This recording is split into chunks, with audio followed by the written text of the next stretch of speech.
जय श्री राम दोस्तों।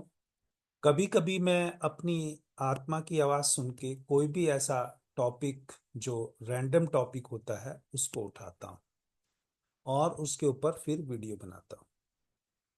हो सकता है कि बहुत सारे लोगों को वो पसंद ना आता हो, लेकिन जो एस्ट्रोलॉजी जेन्युइन रूप से और बगैर किसी लालच के सीखना चाहते हैं। मैं ये नहीं कहता कि आप किसी के चार्ट को रीड करते हैं तो आपको प्रिडिक्शन करते टाइम पैसे नहीं लेने चाहिए। लेकिन कुछ चीजें जहां पर व्यापार के लिए होती हैं, जैसे कुछ रेमेडी के लिए होती हैं, वो चीजें नहीं करनी चाहिए। तो उन चीजों को ना किया जाए, इसलिए ये यूट्यूब उन्नति एस्ट्रो वाला का जो यूट्यूब चैनल है, इसके ऊपर मैं जेन्युइनली सिखाने के लिए, वैसे तो मैं अपने कोर्स चलाता हूँ, चाहे वो भृगुनंदी नाड़ी का हो, चाहे वैदिक एस्ट्रोलॉजी का हो, चाहे न्यूमरोलॉजी का हो, चाहे वो पर्सन कुंडली का हो, या किसी भी प्रकार की जो मुझे चार पांच विद्याएं आती हैं उनको सिखाने का है। और मेरा कोई बेसिक एडवांस का कोई सेपरेट कोर्स नहीं होता। सब प्रैक्टिकल होते हैं। जैसे यहाँ पर आप देखेंगे, मैं एक चार्ट ले रहा हूँ, और ये चार्ट में यहाँ पर मतलब क्या था, आपको ये बताने के लिए ये वीडियो में क्यों ऐसा पीरियड चला जब जातक के जीवन में बहुत उथल पुथल होती है, या उसका एक डिफिकल्ट टाइम आता है। जैसा कि आप देखेंगे इस चार्ट में, वैसे आज दिन है रविवार, और रविवार के दिन बात मुझे यहाँ पर सूर्य की करनी चाहिए, तो मैं सूर्य की ही करूँगा। लेकिन उससे पहले, क्योंकि यहाँ पर कुछ आपको समझाना है, उस विशेष रूप से जब इस जातक की या जातिका की महादशा स्टार्ट हुई, जो मेरा अंदाजा है, मैंने अपने हिसाब से कुंडली को बनाया है। तो जब जुपिटर और सैटर्न का पीरियड स्टार्ट हुआ, जुपिटर और सैटर्न का पीरियड इनका 12/12/2021 से 24/6/2024 तक चलना था। तो उसमें क्योंकि शनि जो है उनका, आप कह सकते हैं, मार्के स्थान कहते हैं द सेकंड हाउस को और सेवंथ हाउस को, तो वो एक विशेष रूप से एक्टिवेट कर रहा था। और इस कुंडली में क्योंकि जुपिटर भी जो बैठा है, वो यहाँ पर जुपिटर जो बैठा है वो नाइन्थ हाउस में बैठा है। जैसा कि आप जानते हैं कि जो कुंडलियां स्थिर जो 2 5 8 11 राशि की कुंडलियां होती हैं, उनके लिए जो बादकेश है वो नवम स्थान बन जाता है। नवम स्थान का स्वामी या नवम स्थान में बैठे हुए ग्रह वहां पर बादकेश का काम करते हैं। तो यहाँ पर जुपिटर और शनि विशेष रूप से इस चीज को उनको एक्टिवेट किया। तो चाहते ना चाहते, कोई प्रारब्ध कह लीजिए, क्योंकि प्रारब्ध इनका ऐसा है कि इस जीवन में इनको एक बार बहुत सारे दुख से गुजरना है। एक बार या कई बार, जैसा आप कहें, क्योंकि इनका शनि वक्री भी है। और लेकिन इनकी वो जब भी दुख से गुजरेंगे, इनको ट्रांसफॉर्म करेगा, और वो इनको अगर सही रूप से यूज करते हैं तो, या लर्निंग के लिए रूप करते हैं, तो वो हमेशा मैंने देखा है। क्योंकि जो भी सैटर्न जब रेट्रोगेट होता है, तो वो 8 से 7 में वापिस जाएगा, तो 7 नंबर बिजनेसमैन की या एक लाभ की राशि है, तो वो दे के जाना चाहिए।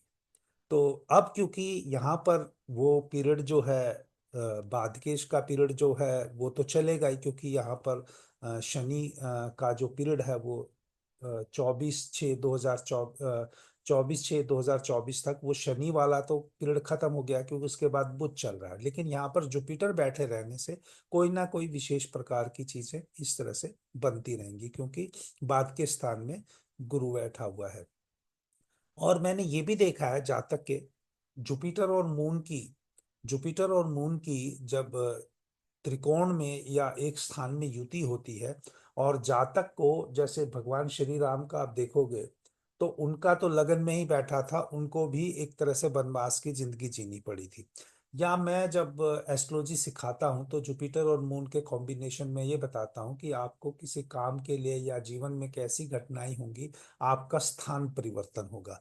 तो जातक ऐसे मौके में जिनका जुपिटर मून का कॉम्बिनेशन होता है, तो स्थान परिवर्तन हो जाता है। तो इसके एक्सेप्शन भी हैं, जैसे कुछ राशियां हैं जहां पर वो बैठा हो तो वो उस कोर्स में पढ़ाई जाती हैं।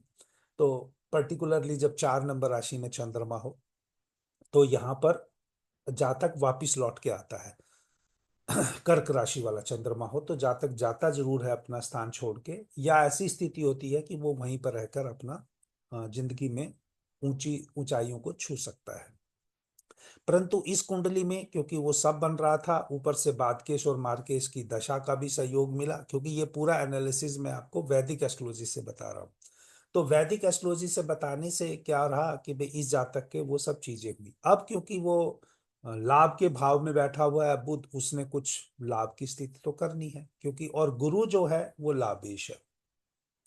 देखिए, लाभेश की स्थिति हमेशा जहां जाके बैठता है ऊंचे नीचे होती है, यानी वो फ्लैक्चुएट करता है। तो फॉर्च्यून तो इनका फ्लैक्चुएट कर रहा है, तो फ्लैक्चुएट करने का मतलब ये थोड़ा है ना कि हमेशा डाउन ही जाएगा।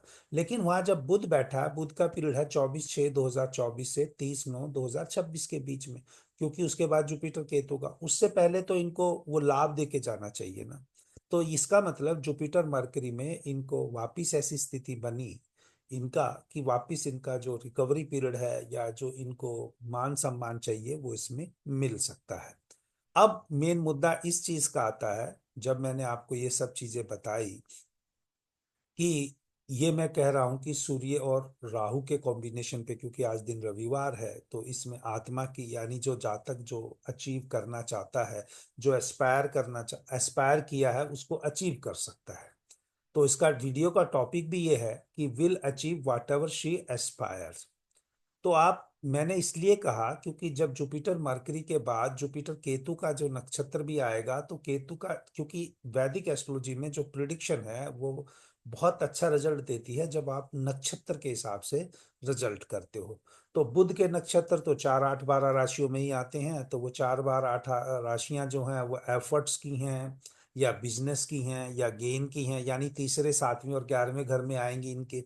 उसके बाद जब केतु का भी आएगा तो केतु के नक्षत्र जो आएंगे चौथे 8वें और 12वें घर में आएंगे, तो वो सूर्य के साथ बैठेंगे। तो कहीं ना कहीं यहाँ पर सूर्य केतु के नक्षत्र में भी है और राहु उसके साथ बैठा ही हुआ है। तो जब केतु का पीरियड जब चलेगा तो उसने रिजल्ट पहले राहु का देना है। तो इसलिए मैंने कहा कि भी अगर इनकी कोई पॉजिटिव थॉट प्रोसेस है और एफर्ट्स उसके लिए लगा रहे हैं तो इनका जीवन में वो जो भी चाह रही हैं वो हासिल होगा।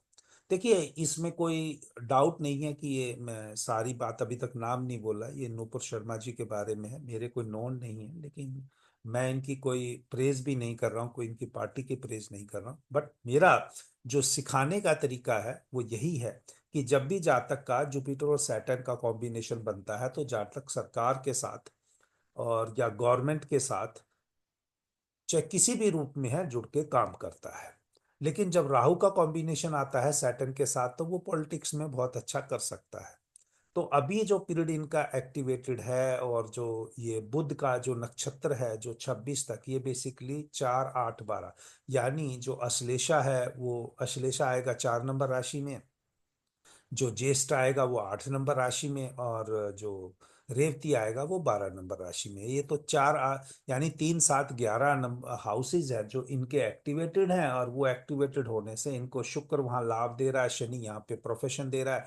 तो मेरी ऐसी प्रिडिक्शन है कि मुझे नहीं पता कि बीजेपी वाले इनको टिकट देते हैं और ये दिल्ली से इलेक्शन जीतती हैं या प्रोमिनेंटली पॉलिटिक्स में आती हैं, या इनको वापस आप समझिए स्पोक्स पर्सन बनाया जाता है, या कुछ और लेवल का इनको काम की जिम्मेवारी दी जाती है। बट मेरा ये मानना है कि इनका जो ये पीरियड है 24/6/2024 से 30/9/2026 के बीच में, इनका जो ये राइज का पीरियड है और मुझे ये इनका राइज होता हुआ दिख रहा है।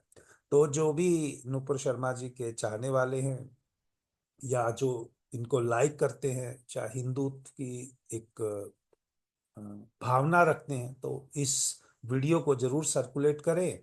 और अगर आप किसी भी लेवल पे अपना चार्ट का एनालिसिस कराना चाहते हैं तो एक बार उन्नति एस्ट्रो वाला की सेवा लेकर जरूर देख सकते हैं। जय श्री राम।